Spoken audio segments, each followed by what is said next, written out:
ഈശോയിലെ ഏറ്റവും പ്രിയപ്പെട്ടവരെ, ദൈവവചനത്തിൻ്റെ ഉൾക്കാഴ്ചയിലേക്ക് വചനത്തിലൂടെ നമ്മളെ വഴി നടത്താൻ കർത്താവ് നമുക്കായിട്ട് ഒരുക്കി തന്ന ഗുഡ്നസ് ടി.വിയുടെ വചനദീപ്തി എന്ന ഈ പ്രോഗ്രാമിലേക്ക് ഏവരെയും സ്വാഗതം ചെയ്യും.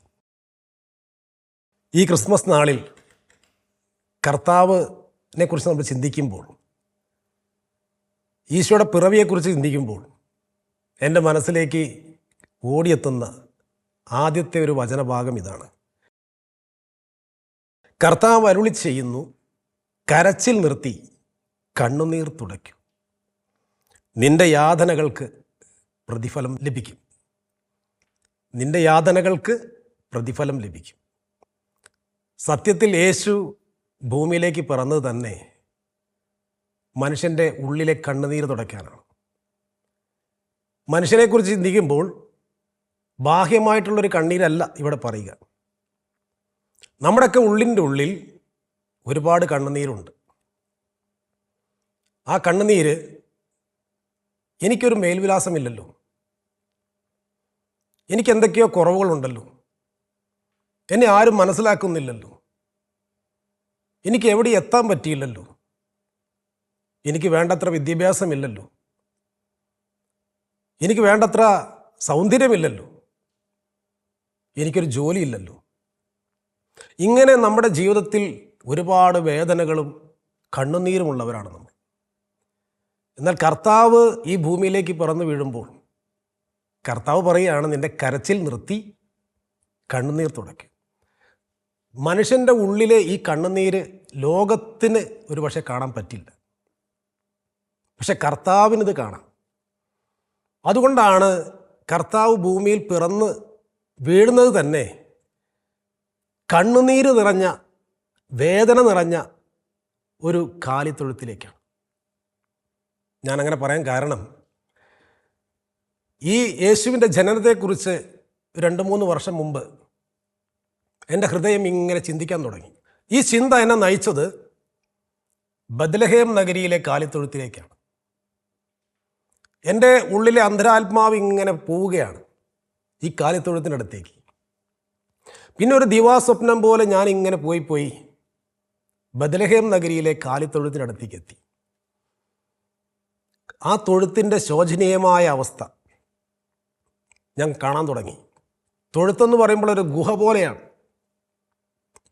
ആ ശോചനീയമായ അവസ്ഥയിലും ഈ തൊഴുത്ത് ഏറെ സന്തോഷിക്കുന്നുണ്ടായിരുന്നു. ഈ തൊഴുത്തിൻ്റെ ഉള്ളിൽ വലിയൊരു സന്തോഷമുണ്ടായിരുന്നു. ആ സന്തോഷത്തിൻ്റെ കാരണം ഞാൻ ചോദിച്ചു, നിനക്കെങ്ങനെ ഈ സാഹചര്യത്തിലും സന്തോഷിക്കാൻ പറ്റി? നിനക്കെങ്ങനെ ആനന്ദിക്കാൻ പറ്റുന്നു? ഈ ഒരു ചോദ്യം ഞാൻ ചോദിക്കുകയാണ്. ഒരു വ്യക്തിയോടെന്ന പോലെ ഞാൻ ഈ തൊഴുത്തിനോടാണ് ചോദിക്കുന്നത്. കാലിത്തൊഴുത്ത് 2024 വർഷം മുമ്പേ ഉള്ള ഒരു ചരിത്രം എന്നോട് പറയുകയാണ്. എനിക്ക് ജന്മം നൽകിയ ദൈവത്തോട് ഞാൻ എന്നും പരാതിപ്പെട്ടിരുന്ന വ്യക്തിയാണ്. കാരണം ഒരു തൊഴുത്തായിട്ട് എന്തിനാണ് ദൈവമേ എനിക്ക് ജന്മം നൽകിയത്? ഈ കൊതുകും ഈ മൂത്രത്തിൻ്റെ വളത്തിൻ്റെ ഈ ദുർഗന്ധമുള്ള ഈ കാലിത്തൊഴുത്ത് എന്തിന് ഇങ്ങനെ ജന്മം എനിക്ക് നൽകി? ആർക്കും എന്നെ അംഗീകരിക്കാൻ പറ്റുന്നില്ലല്ലോ, ആർക്കും ഒരു ടൈം പാസിന് പോലും ഇവിടെ വന്ന് ഇരിക്കാൻ പറ്റുന്നില്ലല്ലോ, എനിക്ക് മിണ്ടിപ്പറയാൻ ആരുമില്ലല്ലോ. ഇങ്ങനെ തൊഴുത്ത് ഇങ്ങനെ കഥ പറയാൻ തുടങ്ങി. ഞാനതിങ്ങനെ കേട്ടുകൊണ്ടിരിക്കുകയാണ്. അങ്ങനെ വിലാപത്തിൻ്റെയും കണ്ണുനീരിൻ്റെയും ആ കഥ പറഞ്ഞ് അവസാനം കാലിത്തൊഴുത്ത് എന്നോട് പറഞ്ഞു, ഞാനിങ്ങനെ ദുഃഖിച്ച് എൻ്റെ ജന്മത്തെപ്പറ്റി ശപിച്ചുകൊണ്ടിരിക്കുന്ന കാലത്ത് ഒരു തണുപ്പുള്ള നിലാവുള്ള രാത്രിയിൽ അകലെ നിന്ന് 2 പേരും നടന്നു വരുന്നത് ഞാൻ കണ്ടു. ഞാൻ സൂക്ഷിച്ചു നോക്കിയപ്പോൾ ഒരു സ്ത്രീയും ഒരു പുരുഷനുമാണ്. സ്ത്രീ കഴുതപ്പുറത്തിരിക്കുന്നു. ആ സ്ത്രീ ഗർഭിണിയാണെന്ന് എനിക്ക് അകലെ വെച്ച് തന്നെ മനസ്സിലായി. അവർ വന്ന് ഞാനാകുന്ന ഈ കാലിത്തൊഴുത്തിൻ്റെ മുമ്പിൽ വന്നു നിൽക്കുകയാണ്. എനിക്ക് മനസ്സിലായി, ഇവർക്ക് സത്രത്തിൽ സ്ഥലം കിട്ടിയിട്ടില്ല. മനുഷ്യരാരും ഇവരെ അംഗീകരിച്ചിട്ടില്ല, ഇവരെ സ്വീകരിച്ചിട്ടില്ല. ഈ സ്ത്രീക്ക് പ്രസവിക്കാൻ ഒരു ഇടം കിട്ടിയിട്ടില്ല എന്ന് എനിക്ക് മനസ്സിലായപ്പോൾ ഞാൻ എൻ്റെ ഹൃദയമാകുന്ന എൻ്റെ ആ കാലിക്കൂട്, ആ പുൽത്തൊട്ടിൽ ഞാൻ അവർക്കായിട്ട് തുറന്നു കൊടുത്തു. അവരെ ഞാൻ ഹൃദയപൂർവ്വം സ്വീകരിച്ചു. അവർ എൻ്റെ അകത്തേക്ക് കടന്നു വന്നു. ഏറെ സമയം കഴിഞ്ഞില്ല, ആ സ്ത്രീ ഒരു കുഞ്ഞിനെ പ്രസവിച്ചു. ആ കുഞ്ഞിൻ്റെ മുഖത്തേക്ക് നോക്കിയപ്പോൾ സൂര്യപ്രകാശം പോലെ വെട്ടിത്തിളങ്ങുന്ന ഒരു കുഞ്ഞ്. എവിടെ നിന്നാണെന്ന് അറിഞ്ഞുകൂടാ, ആ രാത്രിയിൽ ഇതാ എനിക്ക് മുകളിലായിട്ടൊരു നക്ഷത്രം ഉദിക്കുന്നു. പ്രകൃതി മൊത്തം മാറി മറഞ്ഞിരിക്കുന്നു. ഞാൻ അറിയാത്തൊരു പരിമളം അവിടെ വന്ന് പരക്കാൻ തുടങ്ങി. എവിടുന്നോ രാജാക്കന്മാരും ആട്ടിടയന്മാരും എൻ്റെ അടുത്തേക്ക് വന്നുകൊണ്ടിരിക്കുകയാണ് ഈ കുഞ്ഞിനെ കാണാൻ വേണ്ടി. എൻ്റെ അന്തരാത്മാവ് പറയാൻ തുടങ്ങി, ഈ കുഞ്ഞാകുമോ ലോകത്തിൻ്റെ രക്ഷകൻ? എൻ്റെ ഹൃദയം അങ്ങനെ ചിന്തിച്ചപ്പോൾ ഞാൻ ആ മാതാപിതാക്കളിലേക്കൊന്ന് നോക്കി. ആ ദിവ്യ ശിശുവിനെ നോക്കിക്കൊണ്ട് ആ മാതാപിതാക്കൾ കൈകൂപ്പി വണങ്ങുന്നതാണ് ഞാൻ കണ്ടത്. എൻ്റെ ഹൃദയം പറഞ്ഞു, ഇത് തന്നെയാണ് ലോകത്തിൻ്റെ രക്ഷകൻ. ആ കാലിത്തൊഴുത്ത് എന്നോട് പറയുകയാണ്, എൻ്റെ ജീവിതം മാറി മറഞ്ഞ രാത്രി ഞാൻ ദിവ്യരക്ഷകനായ ലോകരക്ഷകനായ യേശുവിനാണല്ലോ ജന്മം നൽകാൻ, പിറവിയെടുക്കാൻ ഇടം കൊടുത്തതെന്ന് സന്തോഷം എൻ്റെ ഹൃദയത്തിൽ നിറയാൻ തുടങ്ങി. ആ ഹൃദയം കൊടുത്ത അന്ന് മുതൽ ഈശോ എന്നെ ഒരിക്കലും മറന്നിട്ടില്ല. ഓരോ ക്രിസ്മസ് നാൾ വരുമ്പോഴും ഈശോ ആദ്യം എന്നെ അനുസ്മരിക്കാൻ ലോക ജനതയോട് പറയുന്നതാണ് നമ്മളുണ്ടാക്കുന്ന ഓരോ കാലിക്കൂടുകളും. യേശു ജനിക്കുന്നതിന് മുമ്പ് തന്നെ കാലിക്കൂട് നമ്മൾ ഉണ്ടാക്കും. നമ്മുടെ വീട്ടിൽ നക്ഷത്രം നമ്മൾ തൂക്കും. കാലിത്തൊഴുത്തിനെ ഓർക്കാത്ത ഒരു ക്രിസ്മസ് പോലും പിന്നീട് ഉണ്ടായിട്ടില്ല. 2024 വർഷം പിന്നിടുമ്പോൾ അന്നു മുതൽ ഇന്ന് വരെ ഏതൊക്കെയോ അറിവുള്ളവരും അറിവില്ലാത്തവരും ലോകരാഷ്ട്രങ്ങളിൽ എവിടെയൊക്കെ ക്രിസ്മസ് ആഘോഷിക്കുന്നു, അന്ന് ഈ വിലയില്ലാത്ത ഈ കുറവുകളോട് കൂടിയ എന്നെ, ഞാനാകുന്ന കാലിത്തൊഴുത്തിനെ കർത്താവ് മറന്നിട്ടില്ല. പ്രിയമുള്ളവരെ, കാലിത്തൊഴുത്ത് ഈ കഥ പറഞ്ഞപ്പോൾ ഞാനിതൊരു വലിയൊരു അനുഭവമായിട്ട് എൻ്റെ ഹൃദയത്തിലേക്ക് വരികയാണ്. ഒരു ദിവാസ്വപ്നം പോലെയാണ് ഞാനിതെല്ലാം ഉള്ളിലേക്ക് വന്നതെങ്കിലും എനിക്ക് വലിയൊരു കാര്യം മനസ്സിലായി. ഈ ഭൂമിയിൽ നമ്മളൊക്കെ കുറവുള്ളവരാണെങ്കിലും ബലഹീനരാണെങ്കിലും സ്വയം ശപിക്കുന്നവരാണെങ്കിലും ഒരൊറ്റ കാര്യം ചെയ്താൽ മതി, ഈശോയ്ക്ക് നമ്മൾ ഹൃദയം കൊടുത്താൽ മതി. ഈശോ നമ്മളെ വിലപിടിപ്പുള്ളവനാക്കി മാറ്റും. കാലിത്തൊഴുത്തിനെ ലോകത്തിൻ്റെ മുമ്പിൽ ഇന്നും വിലപിടിപ്പുള്ളതാക്കി മാറ്റിയത് ഈശോയാണ്. ആ ഈശോയ്ക്ക് ജന്മം നൽകാൻ തൻ്റെ ഹൃദയം കൊടുത്തു എന്നൊരൊറ്റ പ്രവൃത്തി മാത്രമേ ആ കാലിത്തൊഴുത്ത് ചെയ്തിട്ടുള്ളൂ. നമ്മളിതാ ഈ ക്രിസ്മസ് വേളയിൽ യേശുവിനെ വരവേൽക്കാൻ നമ്മൾ ഒരുങ്ങുമ്പോൾ നമ്മുടെ വീട്ടിലും 2024 വർഷം മുമ്പ് ഈശോയ്ക്ക് ഹൃദയം കൊടുത്ത അതേ കാലിത്തൊഴുത്തിനെയാണ് നമ്മൾ ഓർക്കുന്നത്. ഒരു കാര്യം എനിക്ക് ഹൃദയത്തിൽ ഉറപ്പിച്ച് പറയാൻ പറ്റും, മനുഷ്യരായ നമ്മൾ ഈശോയ്ക്ക് ഹൃദയം കൊടുത്താൽ നമ്മളെ മറക്കുന്നവനല്ല നമ്മുടെ കർത്താവ്.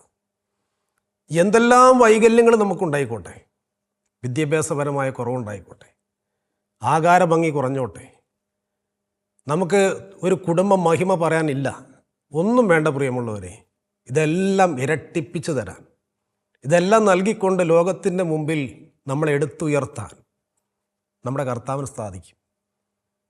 ഇതാണ് എൻ്റെ ഹൃദയത്തിലെ ഞാൻ അനുഭവിക്കുന്ന ക്രിസ്തുമസ്. കാരണം ഞാൻ എന്നിലേക്ക് നോക്കിയപ്പോൾ എനിക്ക് ആ കാര്യം മനസ്സിലായി. ഞാനും ഈ മേൽപ്പറഞ്ഞ കാലിത്തൊഴുത്ത് പോലെ ആയിരുന്നു. ഞാൻ എന്നിലേക്ക് നോക്കിയപ്പോൾ എൻ്റെ കുഞ്ഞുനാളിൽ എനിക്ക് വേണ്ടത്ര വിദ്യാഭ്യാസം ഉണ്ടായിട്ടില്ല. മറ്റുള്ളവരുമായി താരതമ്യം ചെയ്യുമ്പോൾ എനിക്ക് അവരോടൊപ്പം പിടിച്ചു നിൽക്കാനുള്ള ഒരു യോഗ്യത ഇല്ലായിരുന്നു. അതുകൊണ്ട് ഞാൻ എന്നെ വെറുത്തിരുന്നു, എന്നെ ശപിച്ചിരുന്നു, ഞാൻ എന്നിലേക്ക് നോക്കി നെടുവീർപ്പിട്ടിരുന്നു. ഞാനും പറഞ്ഞിരുന്നു, ഇതെന്തൊരു ജന്മമാണ്. കാലിത്തൊഴുത്ത് പണ്ട് പറഞ്ഞത് തന്നെയാണ്, ഇതെന്തൊരു ജന്മം. പക്ഷേ ഇന്ന് ആ കാലിത്തൊഴുത്ത് ലോകത്തിൻ്റെ മുമ്പിൽ ഏറ്റവും വിലപിടിപ്പുള്ള കാലിത്തൊഴുത്തായി മാറി. ഇന്ന് ഒരു ക്രിസ്മസ് കാർഡ് മേടിക്കുമ്പോൾ അവിടെ ഈശോയും മാതാവും മാത്രമല്ല ഉള്ളത്, യൗസേപ്പിതാവും മാത്രമല്ല ഉള്ളത്, അവിടെ ഒരു കാലിത്തൊഴുത്തിൻ്റെ ചിത്രം നമ്മൾ കാണാൻ പറ്റും. അതുപോലെ തിരുവചനത്തിൽ ഈ കാലിത്തൊഴുത്തിന് ഇടം കർത്താവ് നൽകി. അപ്പോൾ വചനത്തിലേക്ക് കടന്നു വരാൻ, ദൈവവചനത്തിലേക്ക് പോലും സ്ഥാനം നേടാൻ തക്ക രീതിയിൽ ഈ കാലിത്തൊഴുത്തിനെ കർത്താവ് എടുത്തുയർത്തി. എന്ന പോലെ എൻ്റെ ജീവിതത്തിലേക്ക് ഞാൻ എന്നെ നോക്കി നെടുവീർപ്പിട്ടിരുന്ന എന്നെ എൻ്റെ 25-ാമത്തെ വയസ്സിൽ ഞാനും ഇതുപോലെ എൻ്റെ ഹൃദയം കർത്താവിനായി കൊടുത്തു. അന്നു മുതൽ കർത്താവ് എന്നെ എടുത്ത് ഉപയോഗിക്കാൻ തുടങ്ങി. വർഷം 28 പിന്നിട്ടു. ഞാൻ പോലും പ്രതീക്ഷിക്കാത്ത വഴികളിലൂടെ, എനിക്ക് പോലും അറിയാത്ത ചില കൃപകളെല്ലാം നൽകി കർത്താവ് എന്നെ എടുത്ത് ഉപയോഗിക്കാൻ തുടങ്ങി. ഒരു കാര്യം എനിക്ക് മനസ്സിലായി, ജീവിക്കുകയാണെങ്കിൽ ഈശോയ്ക്ക് വേണ്ടി ജീവിക്കുക, ഹൃദയം കൊടുക്കുകയാണെങ്കിൽ അത് ഈശോയ്ക്ക് കൊടുക്കുക. ആ വ്യക്തിയുടെ മേൽവിലാസം മാറി മറിയും. എൻ്റെ കൂടെ പഠിച്ചവരെ നോക്കി ഞാൻ നെടുവീർപ്പിട്ടിരുന്നു, എനിക്ക് അവരെ പോലെ ആകാൻ പറ്റിയില്ലല്ലോ, എനിക്ക് അവരോളം അറിവ് കിട്ടിയില്ലല്ലോ. പക്ഷേ ഇന്ന് അവരും ഞാനും ഒരുമിച്ച് നിൽക്കുമ്പോൾ അവരെന്നെ നോക്കി ചില കാര്യങ്ങൾ പറയുമ്പോൾ എനിക്ക് അതിശയമാണ്. ഇവൻ ഇങ്ങനെ അല്ലായിരുന്നല്ലോ, ഇവൻ എങ്ങനെയായി എന്ന ഒരു വാക്ക് അവരുടെ നാവിലൂടെ വരുമ്പോൾ ഞാൻ ഇന്ന് ഓർക്കുകയാണ്, ഈ കാലിത്തൊഴുത്തിനെ എടുത്തുയർത്തി എൻ്റെ കർത്താവ് എന്നെ എടുത്തുയർത്തിയിരിക്കുന്നു. ഇന്നെനിക്ക് എന്നെക്കുറിച്ച് അഭിമാനമുണ്ട്. എൻ്റെ പോരായ്മകളോ ബലഹീനതകളോ ഒന്നും എന്നെ ഭരിക്കുന്നില്ല. എന്നാൽ ഞാൻ ഒരുപാട് കണ്ണുനീര് വാർത്തവനാണ്. എൻ്റെ ഉള്ളിൽ ആരും അറിയാത്ത കണ്ണുനീര്. ഈശോ വന്നത് ആ കണ്ണുനീര് തുടയ്ക്കാനാണ്. ജെറമ്യ വീണ്ടും ആവർത്തിക്കുകയാണ്. കർത്താവ് അരുളി ചെയ്യുന്നു, കരച്ചിൽ നിർത്തി കണ്ണുനീർ തുടയ്ക്കും, നിൻ്റെ യാതനകൾക്ക് പ്രതിഫലം ലഭിക്കും.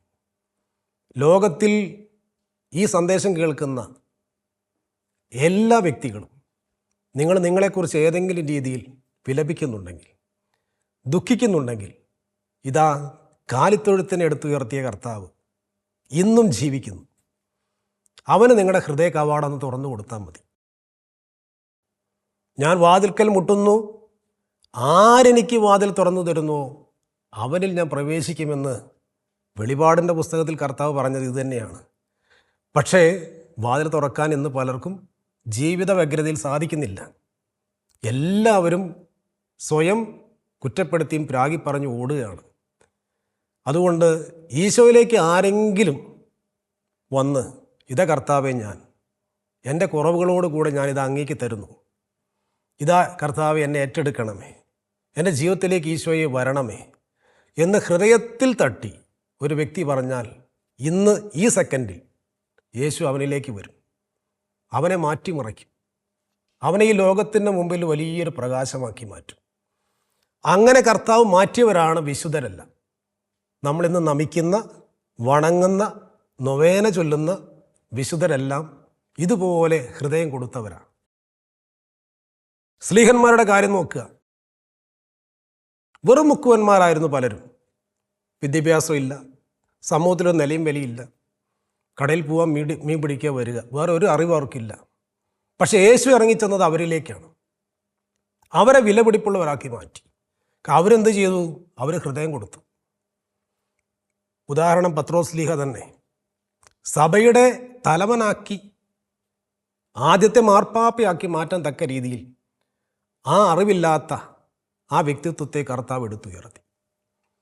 പത്രോസ് ലീഹ ഒന്നേ ചെയ്തിട്ടുള്ളൂ, കർത്താവിന് ഹൃദയം കൊടുത്തു. എല്ലാം മാറ്റിമറിക്കുന്ന ഒരു പ്രവണതയാണ് യേശുക്രിസ്തുവിന് ഹൃദയം കൊടുക്കുമ്പോൾ നമ്മൾ കാണുക. അത് ഞാൻ ശ്രദ്ധിക്കുന്നത് കാലിത്തൊഴുത്ത് മുതലാണ്.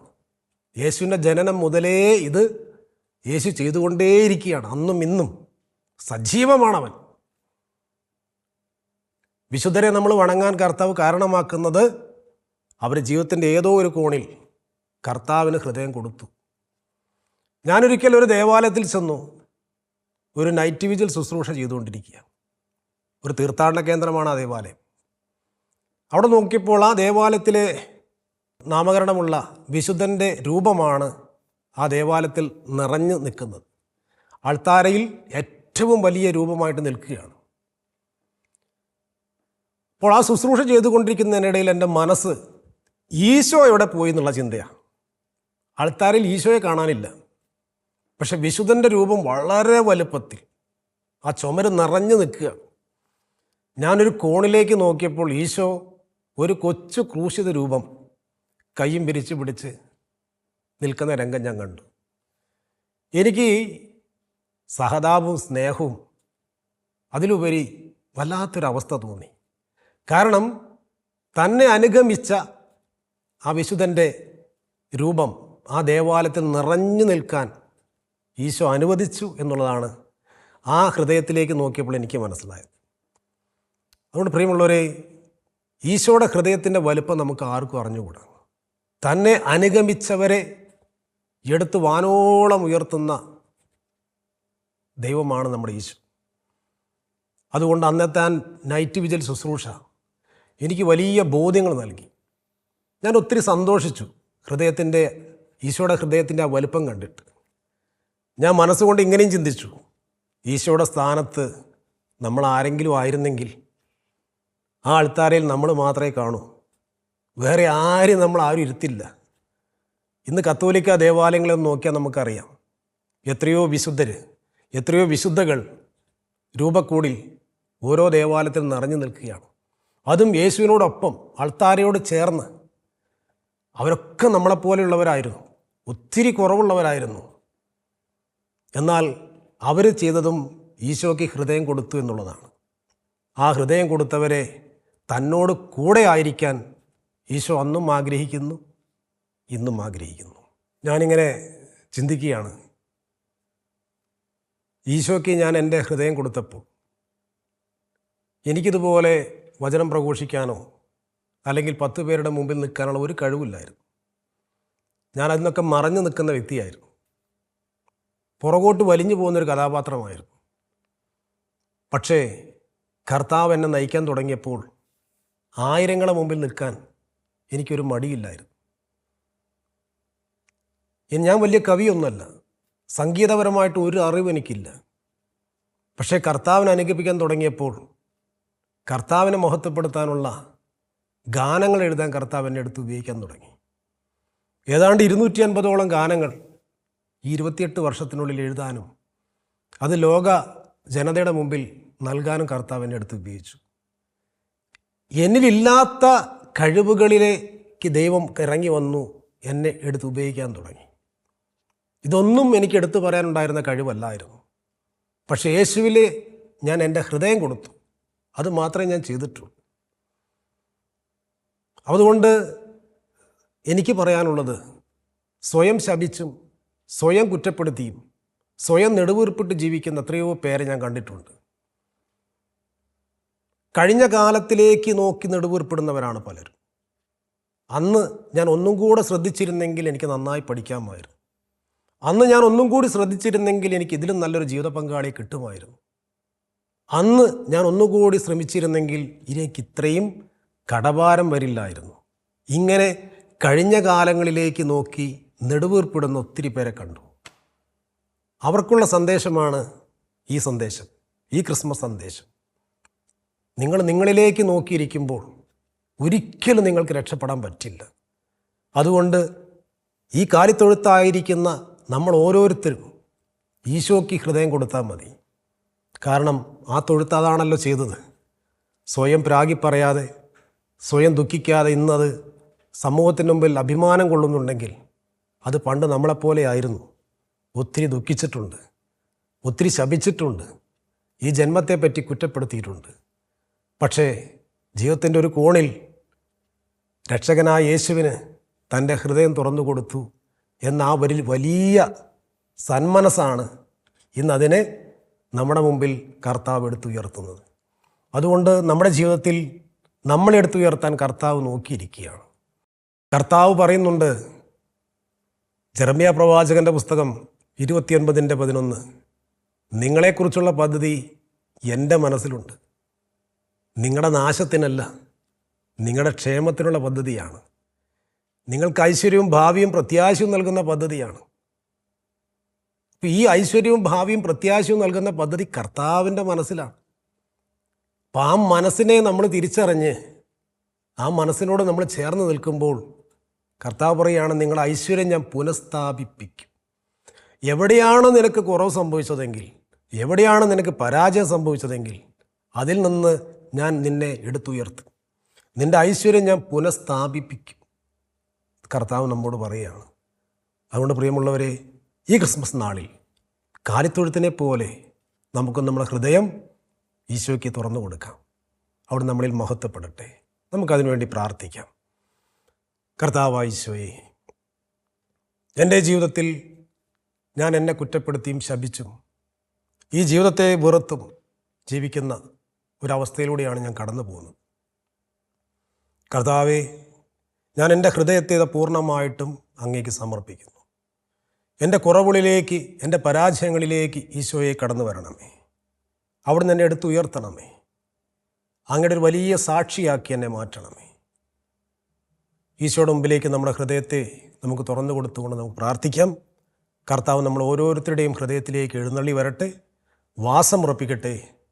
കർത്താവ് നമ്മളെ ശക്തരും ധീരരുമാക്കി മാറ്റട്ടെ എന്ന് നമുക്ക് പ്രാർത്ഥിക്കാം. എല്ലാവർക്കും വരാൻ പോകുന്ന ക്രിസ്മസിൻ്റെ മംഗളങ്ങൾ നേർന്നുകൊണ്ട് നിർത്തുന്നു.